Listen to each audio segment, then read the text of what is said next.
Hi everyone, welcome back to the channel. In today's video, I'm going to show you how to use Alipay Tour Card in 2025. For that, first of all, you need to download the Alipay application that is available on Google Play Store or App Store. Then you need to sign in with your US phone number there and choose the Alipay International version. After that, select the option of Tour Pass just like so in this screenshot.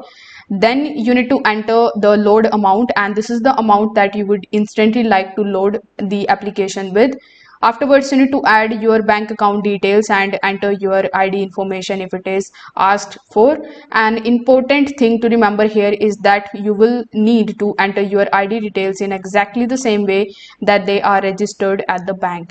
Then you need to complete the load money process, and once you are all set up, you will be able to make Alipay payments in China or wherever it is actually accepted. Simply scan and show your QR code to actually pay at the checkout.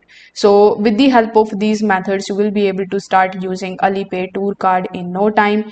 If this video helped you out, consider subscribing to the channel and liking the video. Thanks for watching.